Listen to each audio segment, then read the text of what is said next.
Studio में मेरे साथ बहुत ही जाने माने, ब्रिजेश जी 10 सेकंड दे दीजिए। हाँ मैं बिल्कुल दूंगा। डेकोरेटेड आईपीएस ऑफिसर रहे राजेश पांडे जी मेरे साथ मौजूद हैं। पांडे जी शुक्रिया। और पांडे जी ने माफियाओं पर किताबें भी लिखी हैं, इनकी किताब बड़ी चर्चित पुस्तक है। पांडे जी मैं आपसे जानना चाहता हूं, पिछले दिनों मैंने आपके स्टेटमेंट्स वगैरह देखे, खासतौर पर बाबा सिद्दीकी मर्डर केस के बाद, सलमान पर अटैक के बाद, अभी आज सुबह आपने देखा कि जिस तरह से सैफ अली खान के घर अटैक हुआ और उसमें भी एक ही था, वो भी बहुत कम एज का दिख रहा था। तो आपने जो मुझे पुरानी थ्योरी एक बार आपने बताई थी डिबेट्स में, तो मुझे करीब करीब उसी के आसपास लग रहा है। आपका आकलन क्या है इस वारदात पे?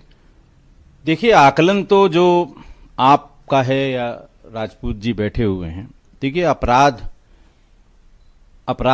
है और अपराधी अपराधी है। लेकिन मुंबई में ये हो रहा है जहां मुंबई पुलिस ने ही मुंबई को अंडरवर्ल्ड विहीन कर दिया। करीब 14 साल से जो फिल्मों के प्रोड्यूस होने के बाद वो पैसा लिया जाता था, तमाम बिल्डर से पैसा वसूला जाता था, 95 के बाद से दोनों गैंग के लोग जब एक एक करके मारे गए, करीब 200 इस तरह के अंडरवर्ल्ड के जो कारिंदे हैं उनका एनकाउंटर हुआ। 200 के आस 95 से लेके 2000 के बीच में। 1983 बैच के जिनका आप बता रहे हैं, ये दया नायक और ढेर सारे लोग सब 83 बैच के सब इंस्पेक्टर हैं, और ये सब एनकाउंटर स्पेशलिस्ट कहलाए। कुछ इधर के लोगों को मार रहे थे, कुछ उधर के लोगों को मार रहे थे। मारे दोनों तरफ से बिल्कुल खाली हो गया। क्योंकि जो अंडरवर्ल्ड का जो डिवीजन हुआ मुंबई ब्लास्ट के बाद, तो 2 ग्रुप हो गए, दाऊद के और छोटा राजन के। दोनों के लोगों को पुलिस ने मारा, बिल्कुल खाली कर दिया, कोई नहीं था। पहली बार बाबा सिद्दीकी के मर्डर में किसी की एंट्री हुई। और पता नहीं क्यों मुझे ये लगता है, देखिए फैक्ट्स तो इसके जब तक पूरे नहीं आएंगे, अभी 3 ही 4 फैक्ट्स जो आपने सुने हैं, हमने भी जो एफआईआर में हैं कि साहब 2 बजे उनकी मेड ने देखा, उससे भिड़ गई, हल्ला हुआ, वो सैफ अली खान बाहर आए, उतर के आए, उनसे भी बातचीत हुई, बच्चे उनके दोनों मौजूद थे, और फिर उनको इतनी चाकू मार के निकल गया। एक चीज और बार बार कही जाए, सब डीवीआर वहां से कोई ले गया, तो वो चोरी करने वाला डीवीआर क्यों ले जाएगा? Oh my God. ये बात मैंने उसमें देखी, मीडिया में भी है, डिजिटल फॉर्म में मुंबई से बताया गया। अच्छा। तो अब ये पुलिस को देखिए, पुलिस को मौका दीजिए। मुंबई पुलिस बहुत प्रोफेशनल पुलिस है, और जल्दी ही इसका खुलासा करेंगे। जो आदमी मोटा सापरेंडी क्या लगता है, आपका आकलन क्या है? इन्वेस्टिगेटर आप होते जांच करने, तो आपको कौन कौन सी चीजें जो क्लिक करती, जो ब्लॉकेज कर रही है इस इन्वेस्टिगेशन को, जहां जाके थम जा रही है? देखिए, सबसे पहले तो ये कि भीतर कहां से घुसा। Okay, point number 1। गार्ड कहता है साहब सामने से कोई नहीं गया, लेकिन 12वीं मंजिल में कोई पहुंचा तो बड़े वो तो कहा जैसा राजपूत जी ने कि बहुत हाई सिक्योरिटी जोन है, वहां स्टेयर्स पे भी सब जगह सीसीटीवी लगे हुए हैं, और जो फुटेज आई है वो भी संभवतः स्टेयर्स की ही फुटेज है, सीढ़ी से वो उतर रहा है या बैठा हुआ है तब की फुटेज। वो आग लगने पे जो एक इमरजेंसी होती है, हाँ, फायर एग्जिट कहते हैं, फायर एग्जिट, मुझे लगता है उसी से वो भाग रहा है। दूसरा ये कहा गया कि किसी डक्ट के थ्रू वो भीतर घुसा। पहली बात तो गया कैसे, दूसरा निकलने का ये एक फोटो के सिवा एक चीज और। मैं अभी मुंबई पुलिस के एक बड़े अधिकारी का बयान देख रहा था टीवी पे कि हमने आइडेंटिफाई कर लिया है, हमने टीमें बना दी हैं, 10-12 टीमें डिस्पैच कर दी हैं, बहुत जल्दी इसका खुलासा करेंगे। एक दूसरी खबर में यह भी बताया गया कि साहब उसके वो अपराधी है, उसके फिंगरप्रिंट्स पुराने फिंगरप्रिंट्स से मैच हुए हैं। वो कैसे पहुंच गया? एफआईआर तो दूसरी बात कह रही है कि साहब 1 करोड़ की फिरौती मांग रहे थे। मतलब आप सोचिए कि उनकी पत्नी और 2 बच्चों पे क्या गुजरी होगी, सारी जिंदगी वो इस बात को भूल नहीं पाएंगे। मैंने आपको पिछले उसमें बताया था कि जिनकी किडनैपिंग होती है, 4-6 दिन 10 दिन वो किडनैपर्स उन्हें अपने पास रखते हैं। जब वो लौट कर आते हैं, महीनों वो सामान्य दिमाग से बात ही नहीं कर पाते। ऐसा पुलिस कोशिश करती है कि भाई आप कहां रखे गए थे, किससे बात हुई थी, क्या माहौल था, कौन कौन से असलहे थे। इतना ट्रॉमा हो जाता है, इतना ट्रॉमा हो जाता है। आप वो और यहाँ तो सामने अपने हस्बैंड का ब्लड बहते करीना कपूर ने देखा। हाँ, तो वो क्या बीतेगी आज? नहीं साहब, ब्रिजेश जी ये सालों साल नहीं भूल सकते। बच्चों ने अगर देखा होगा तो वो सालों साल नहीं भूल सकते, लेकिन ये ट्रेंड खराब है। बाबा सिद्दीकी, सलमान, अब सैफ। इसके पहले भी हुआ इसमें है। भी जो आरोप बदमाश है कम उम्र का है, पर उसके पास कोई फायर आर्म्स की बजाय हेक्सा ब्लेड थी। हेक्सा ब्लेड थी, ये वो तो ज्यादा खतरनाक बहुत होती है, खतरनाक। हाँ? देखिए इसके पहले भी देखिए सुभाष घई पे प्राणघातक हमला हुआ, पहले जब ये बॉलीवुड में अंडरवर्ल्ड बहुत सक्रिय था, अबू सलीम ने कराया। राकेश रोशन पे हमला हुआ, अबू सलीम ने कराया। गुलशन कुमार की हत्या हुई, अबू सलीम ने कराई। खैर वो परिदृश्य से विदा हो गए, तमाम सब चले गए, जेलों में हैं बड़े बड़े, चाहे इधर क्यों चाहे उधर क्यों।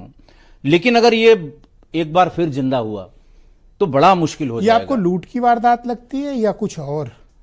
क्योंकि कोई लूटने के लिए वहां आएगा और फिरौती मांगेगा और फिर वार करेगा और भाग जाएगा, कुछ ये मतलब कुछ लिंक मिसिंग है, मुझे ऐसा प्रतीत हो रहा है।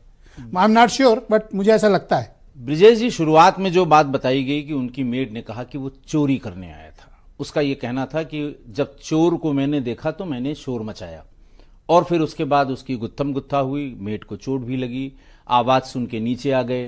तो देखिए चोरी की बात तो ये नहीं है।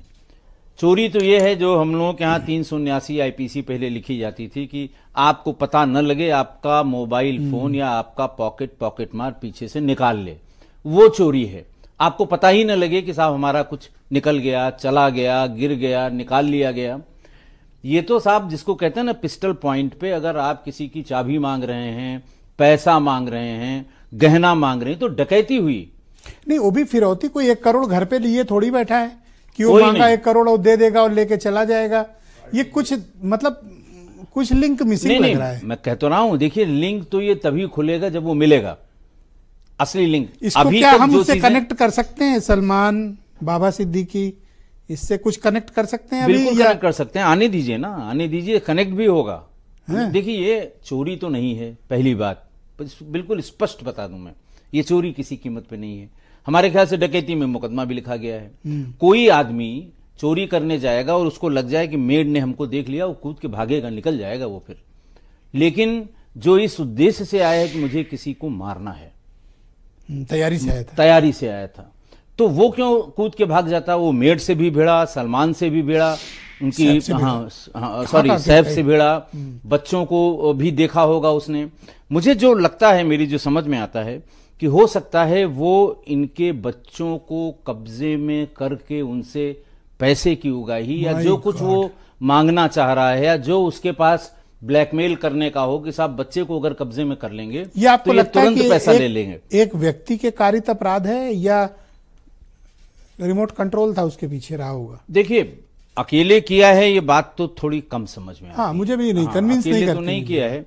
आप सामान्य रूप से डकैती की जब घटना होती है तो डकैती का गैंग मान लिया 12 आदमियों का है, तो 3-4 लोग भीतर जाते हैं, बाकी सब पहरे पे बाहर रहते हैं, कोई आ तो नहीं रहा है, पुलिस का कोई मूवमेंट तो नहीं है, इस तरह की बात। अच्छा, ताज्जुब की बात है कि सीसीटीवी फुटेज भीतर के पुलिस को मिला होगा, और हम तो ब्रिजेश जी बार बार यही कह रहे हैं आपसे, हम थोड़ा सा अभी इंतजार कर लें, पुलिस को थोड़ा सा काम नहीं, हम मौका देते हैं पुलिस, पूरा मौका उनको। बट आपने जो चिंताएं जाहिर की वो भी इम्पोर्टेंट है। और मैं आपसे जानना चाहता हूं कि इस पूरे घटनाक्रम में जी इन्वेस्टिगेशन और जो वारदात है उसमें कौन सा ऐसा पॉइंट है जो आपको बेचैन करता है और जहां आपको लगता है कि ये लिंक मिसिंग है, अगर ये मिल जाए तो इस घटना को हम सॉल्व कर लेंगे?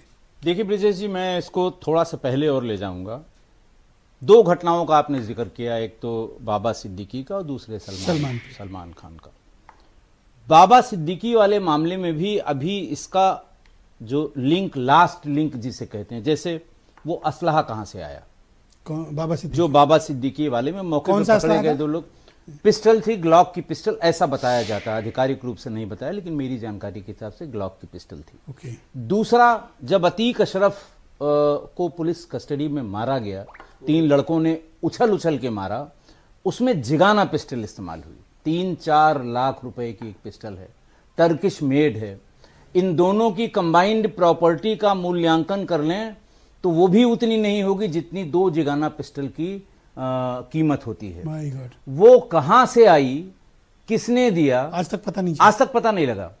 देखिए ये, और ये बाबा सिद्दीकी वाले में जो ग्लॉक पिस्टल थी, इसका भी पता नहीं लगा। देखिए मैं जो हाँ मैंने देखा बहराइच में, उनके घर तो चूहा गिरे तो मर जाए, बड़ी खराब हालत थी जो शूटर्स बहराइच से अरेस्ट कोई उनका कोई आपराधिक इतिहास नहीं है।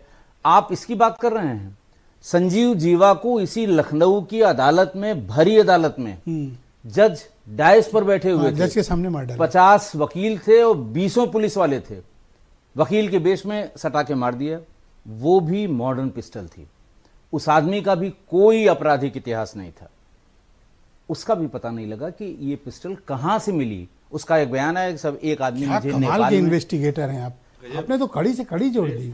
वाह पांडे जी वाह, थोड़ा बताइए और बोलिए। तो नहीं हुआ क्या कि उसने कहा कि साहब हम दुबई में, मुझे एक आदमी मिला जिसने मुझे इतना पैसा और ये पिस्टल दे दी, वहीं विवेचना समाप्त। भाई ये पार्ट ऑफ इन्वेस्टिगेशन है। हम आला कत्ल की बरामदगी के लिए एज ए सुपरवाइजरी ऑफिसर अपने आईओ को बार बार लिखते हैं कि भाई आपने ठीक है ये मुलजिम पकड़ लिया, आपने ये पकड़ लिया, वो पकड़ लिया, ब्लड का मिलान हो गया। आला कत्ल कहां है? यानी वो असलहा जिससे कत्ल हुआ है, वो चाकू हो, वो छुरी हो, वो पिस्टल हो, वो कहां है? इन तीनों केसेस के पैरेलल अगर आप देख लीजिए तो आला कत्ल कहां से आया? इसमें आला कत्ल, ये वाले में, इस वाले में आला कत्ल वही चाकू, कत्ल तो नहीं हुआ है ना, लेकिन मतलब वो इस्तेमाल किया गया है। केवल अंदर 2.5 इंच का एक वो मिला है जो गर्दन के पीछे घुसा हुआ था। मैं कह तो रहा हूं उसका पार्ट मिला है। इसका मिलना, देखिए ट्रायल में जब तक आप इस आला कत्ल को प्रस्तुत नहीं करेंगे, तमाम डिफेंस का लॉयर मतलब क्राइम पैटर्न आप ये जो अतीक से देखना शुरू करिए हो। नहीं, मैं ये कह रहा हूं कि पुलिस को इसमें अंत तक पहुंचना पड़ेगा, नहीं पहुंचेगा तो वैसी ही जो बाकी असली जो खेल कर रहा है उस तक पहुंचना पड़ेगा। नहीं तो जैसे हम आप आज इस बैठ को, राजपूत जी बैठे हैं, आप हैं, वहां सारे लोग बैठे हुए हैं पैनल में, फिर यही डिस्कशन होगा कि साहब उसका क्या हुआ, वो असलहा। भाई जिगाना पिस्टल हमने तो अपनी लाइफ में देखी नहीं थी। मैंने तमाम बड़े, आपने तो एक से एक असलहा चलाए, हम एक से एक असलहा चलाए, मैंने जिगाना नहीं देखी थी। माय गॉड, सुना था बहुत, ये बताया गया था कि अफगानिस्तान के थ्रू पाकिस्तान में आती है, टेररिस्ट इस्तेमाल करते हैं। मेरे सामने कभी नहीं पड़ी, मैं आपको मतलब आपके डिबेट में बता भी चुका हूं। ऐसी पिस्टल का इस्तेमाल वहां किया गया जो लाइव प्रसारण हो रहा था, कूद कूद के गोली मार रहा था वो। किसी को शंका नहीं कि इन लोगों ने नहीं, किसी और ने किया है। अरे उसका तो फुटेज, लेकिन ये तो बताइए पिस्टल किसने दी उसको? खरीदी तो कहां से खरीदी? किसको कितना पैसा दिया? जो पैसा उसने दिया, मान लिया खरीदी, सपोज करिए उसके दिमाग में खुराफात था कि हमें इन्हें मारना है, तो इतनी महंगी पिस्टल मिलेगी तो 4 से 5 लाख की उसकी कीमत है। वेस्टर्न यूपी मैंने देखा था, एक कासगंज का था, एक हमीरपुर का बड़े गरीब हालात थी, मतलब उनके भाई इन दोनों एक टाइम के खाने का संकट। ब्रजेश जी, दोनों की प्रॉपर्टी मिला लीजिए तो वो दोनों की प्रॉपर्टी की कंबाइंड वैल्यूएशन भी 8 लाख नहीं होगी, और 5-5, 6-6 लाख रुपए की पिस्टल। क्या ये अंडरवर्ल्ड के ऑपरेशन का मॉडस ऑपरेंडी नए तरीके का है? बिल्कुल। देखिए ये पहले तो क्या है कि शूटर से मरवाया जाता था जी, और वो अभी तो आजकल मैं देख रहा हूं नए लड़के इस्तेमाल हो रहे हैं, 17 साल, 18 साल, 16 साल। शूटर की बात आप कर रहे हैं, पहले तो आदमी कहता था ये फलाना आदमी ये कर चुका है इसलिए इसी से कराएंगे। हाँ। ये सिद्धस्त हो गया है, इसको एक्सपीरियंस है, हम इसी से कराएंगे। और आज इसमें बाबा सिद्दीकी वाले में तो एक बताते हैं अंडर एज है, 18 साल से भी कम है, 17 साल का, 17 साल का है, किसी का कोई क्रिमिनल रिकॉर्ड। ये तो जो कोई भी ये चला रहा है। देखिए सबसे जरूरी हम ये है, कोई बहुत शातिर जो ये कर रहा है। मैं आपको बताऊं ब्रजेश जी, जैसा आपने कहा या राजपूत जी ने, हो सकता है ये, या हमारे किसी पैनलिस्ट ने कहा कि हो सकता है ये नशेड़ी निकल जाए, हो सकता है जैसे होते हैं ना आजकल लोफर टाइप के हैं, चीप पॉपुलैरिटी गेन, हो सकता है वो निकल जाए। लेकिन इसकी इन्वेस्टिगेशन की तह तक पहुंचना इसलिए जरूरी है कि ये डर का माहौल पैदा कर रहा है, ये दहशत पैदा कर रहा है। हम जब भी कोई घटना होती है, बड़ी घटना हुई लॉ एंड ऑर्डर की, तो एक शांति मार्च निकालते हैं, दोनों समुदायों के या सारे पुलिस वालों को इकट्ठा करके, सारे राजनीतिक पार्टियों का, कि साहब लोगों के अंदर डर का माहौल खत्म हो, लोगों के अंदर हमारे प्रति विश्वास हो, सिक्योरिटी का, हाँ, to instil confidence in public. हाँ, यस। तो इसके लिए इस घटना के अंत तक पहुंचना बहुत जरूरी है।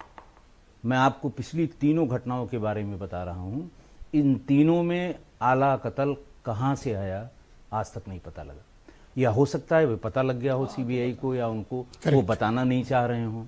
हम लोगों की जानकारी में या पब्लिक डोमेन में ये नहीं है। जब चार्जशीट सबमिट होगी इसमें तो कोर्ट के डॉक्यूमेंट से सबको पता लगेगा, हमको भी पता लग जाएगा। लेकिन मेरी जानकारी के हिसाब से अब तक ये वहां तक पहुंच, और इसीलिए जो मेरा डर है, जो मेरी शंका है कि देखिए पुलिस को इस तरह से इसमें प्रोसीड करना, बहुत अच्छी मुंबई पुलिस बहुत बहुत प्रोफेशनल पुलिस है। बहुत ढेर सारे ऑपरेशन हम लोगों ने उनके साथ किए हैं, एसटीएफ में भी और एटीएस में भी बहुत ढेर सारे मर्डर। हाँ मैं दूंगा सर।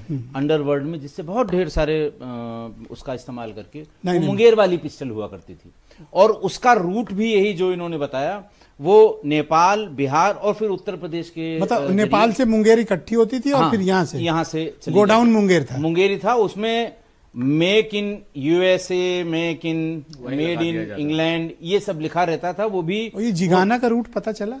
मैं कह तो रहा हूं ये पता करने की जरूरत है। जैसे आपने कहा कि उस जमाने में 95 के पहले ज्यादातर मर्डर इसी पिस्टल से हुए, 9mm के। सही बात कह रहे हैं। ठीक है, बिल्कुल सही कह रहे हैं ये। और 95 से 2000 के बीच में ये मर्डर करने वाले सब समाप्त कर दिए गए, साफ कर दिए गए सारे बड़े टॉप ऑपरेटर्स दोनों गैंग के। इसी अभी फिर वापस आ गए। अब ये जैसे आपका कहना है तिवारी जी का कि किसी का नाम लेके भी अगर कोई फोन कर देगा तो 50 लाख रुपए मांग लेगा तुरंत वो, ऐसा डर का।